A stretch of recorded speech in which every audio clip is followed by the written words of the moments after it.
ಎಲ್ಲರಿಗೂ ನಮಸ್ಕಾರ. ಕೊಬ್ಬರಿ ಎಣ್ಣೆಯ ಉಪಯೋಗಗಳು. ಮೊದಲನೇದು, 1 ಚಮಚ ಕೊಬ್ಬರಿ ಎಣ್ಣೆ ಸೇವಿಸಿದರೆ ಕೆಟ್ಟ ಕೊಲೆಸ್ಟ್ರಾಲ್ ಒಳ್ಳೆಯ ಕೊಲೆಸ್ಟ್ರಾಲ್ ಆಗಿ ಬದಲಾಗುತ್ತದೆ. ಕಿಡ್ನಿ ಕಾರ್ಯ ಸುಧಾರಿಸಿ ಕೊಬ್ಬನ್ನು ಕರಗಿಸುತ್ತದೆ.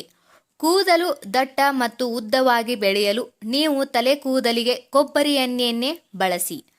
ಗ್ಯಾಸ್, ಅಸಿಡಿಟಿ, ಮಲಬದ್ಧತೆ ಮತ್ತು ಅಜೀರ್ಣಕ್ಕೆ ಕೊಬ್ಬರಿ ಎಣ್ಣೆ ತುಂಬ ಉತ್ತಮ. ರಾತ್ರಿ ಮಲಗುವ ಮುನ್ನ ಸ್ವಲ್ಪ ಕೊಬ್ಬರಿ ಎಣ್ಣೆಯನ್ನು ಮುಖಕ್ಕೆ ಹಚ್ಚಿ ಮಲಗಿ. ಪ್ರತಿದಿನ ಈ ರೀತಿ ಮಾಡುವುದರಿಂದ ಮುಖ ಕಾಂತಿಯುತವಾಗಿ ಯಾವಾಗಲೂ ಚರ್ಮ ಮಾರ್ಕುಗಳು ಇಲ್ಲದೆ ರೀತಿ ಇರುತ್ತದೆ. ಅಷ್ಟೇ ಅಲ್ಲದೆ ವಯಸ್ಸಾದ ರೀತಿ ಕಾಣದ ಹಾಗೆ ಇದು ಸಂರಕ್ಷಣೆಯನ್ನ ಮಾಡುತ್ತದೆ.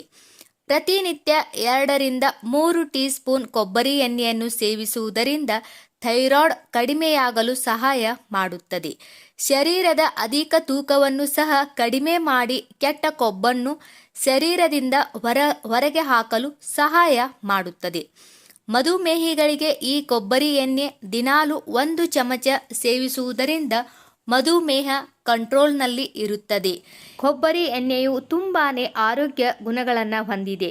ಶುದ್ಧ ಎಣ್ಣೆ ಮಾತ್ರ ಬಳಸಿ. ಈ ವಿಡಿಯೋದಲ್ಲಿರುವ ಮಾಹಿತಿ ನಿಮಗೆ ಇಷ್ಟವಾದರೆ ದಯವಿಟ್ಟು ನಮ್ಮ ಚಾನಲ್ ಸಬ್ಸ್ಕ್ರೈಬ್ ಮಾಡಿ. ಪ್ಲೀಸ್ ಎಲ್ಲರೂ ಸಪೋರ್ಟ್ ಮಾಡಿ. ಎಲ್ಲರಿಗೂ ಧನ್ಯವಾದಗಳು.